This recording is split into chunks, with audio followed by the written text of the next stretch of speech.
In this video, we're going to check out the new Canon EOS M50, a wicked little travel companion, which will help you get more creative with your photography. Let's have a closer look at a few of the buttons. Okay, starting from the top, we have our on-off trigger on the right-hand side, right next to your thumb. Really convenient location to be able to turn this camera on and off. Next to the on-off button is the main mode dial. This dial will allow us to change between automatic and semi-automatic modes.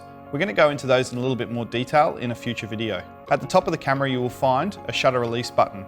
Surrounding this button is a multifunction rotational dial. Just to the left, you'll see a button labelled MFN. This stands for manual function, and it has multiple features pending the mode that we're in. We're going to look at the MFN button in detail a little bit later. To the right of the shutter button, you'll notice a button with a red dot. This is a simple start-stop recording in video mode. On top of the camera, below a protective plastic flap, you'll notice a hot shoe. This is perfect for accessorizing your camera with external microphones and speed lights. Also on top of the camera is a built-in flash. To use this flash, you simply lift with 2 fingers, and then to finish with it, push it back down. When you first turn on your EOS M50, you'll notice that there's a screen message to push and hold the lens switch to open the lens. Let me show you how to do that. On the front of the lens, you'll notice a little locking lever. To unlock the lens, we simply hold this lever and twist. Packing the lens back away, we twist in the opposite direction, holding the lever, and it's ready for stowage. To remove the lens on the EOS M50, we simply release the locking lever, turn in an anti-clockwise direction, and release the lens.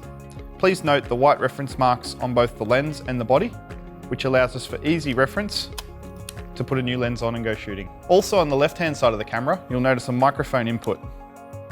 Down the bottom on the left, you'll notice a little logo. This signifies that this model has NFC and Wi-Fi capabilities. On the rear of the camera, in the bottom right, you will find the menu button. This allows us to access the control of the camera and change settings. The main multifunction dial on the rear of the camera allows for up, down, left and right movement within menu systems and changing settings. The left-hand button is our adjustment for autofocus to manual focus. The right-hand button is our flash settings. Simply automatic flash, flash on or flash off. The up key will allow us to change our exposure compensation. You'll also notice playback in blue at the bottom next to menu. This allows us to reference shots that we have taken previously. We can use the left and right functions to cycle, or we can use the intelligent touchscreen. Another button to talk about is the Q set button. This allows us quick access to the touchscreen to be able to maneuver and make changes of any of the settings available on the camera.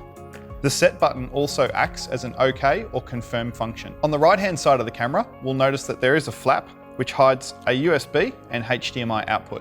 Just lower on the right-hand grip, you'll notice a little button which signifies wireless. This will give us direct and quick access to be able to share with smart devices. With this model, you'll notice that in the bottom of the camera is a battery and card slot. To open this, simply use your thumb to drag to the right and release. The spring door will come open, giving you access to both the battery and memory card. To remove the battery, simply release the white lever and the spring will push the battery out for charging. To put the battery back in, you'll notice there's an arrow giving you reference to guidance. Back into the slot, push until you hear it click. To remove the memory card, simply push on the memory card and remove.